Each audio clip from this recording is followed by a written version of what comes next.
Sud Radio, c'est votre avenir, le sujet du jour.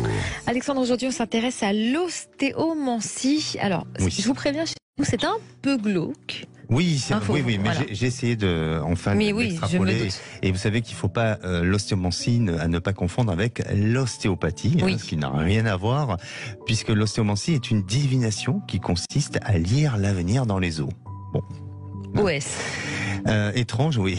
Ouais, c'est vrai. Étrange comme technique. Alors, on retrouve cette pratique dans le monde entier, surtout dans le bassin méditerranéen, oui, l'Asie et l'Amérique du Nord.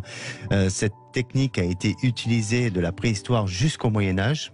Donc, on la pratique plus aujourd'hui. Voilà, exactement. Pendant l'Antiquité, elle était pratiquée par les aruspices. Ce sont en fait des devins à la recherche des présages dans l'examen des entrailles. Et au cours des siècles, cette pratique a été mise aux oubliettes pour laisser place à d'autres sciences divinatoires, notamment en Europe, avec la cartomancie, qui était plus en phase avec la vie de l'époque.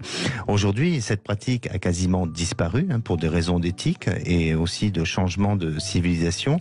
Nous retrouvons quelques cas d'ostéomancie dans des rituels vaudous ou tribales. Souvent, on peut parler de rituels autour de certains animaux, comme dans certaines cultures et de croyances occultes. Alors, comment ça se pratique ? Eh bien, accrochez-vous. Oui, accrochez-vous chez vous.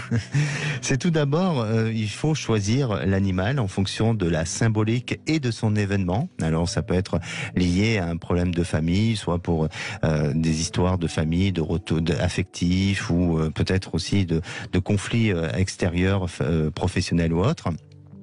Les animaux les plus souvent étudiés en ostéomancie sont le bœuf, le mouton, le poulet, la tortue. Parfois, on a utilisé des crânes d'humains pour faire ça. Le but est de sacrifier cet animal pour le rituel. Il sera utilisé pour étudier donc l'avenir, mais pas pour être mangé. Donc, il se limite à ça quand même.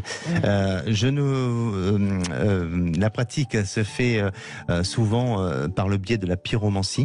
Alors on brûle et c'est en fonction en fait de la manière dont les choses ont été, enfin les os ont été brûlés ou autres et de leur craquellement qu'on peut lire l'avenir ou le présage de ce qui semble s'annoncer. Il y a une technique plus soft, qui consiste à pratiquer avec des osselets et c'est aussi un art divinatoire où l'on regarde la qualité des os de l'animal sacrifié et ça donnerait aussi des signes pour entrevoir l'avenir. Mais vraiment, ce sont pas des techniques chez nous qui sont employées, tant mieux, heureusement, mais c'est quand même assez curieux comme pratique. Et comme dit notre réalisatrice Lucille, normalement c'est le vendredi les trucs un peu plus glauques d'habitude, puisque vendredi on fait des choses un peu plus paranormales.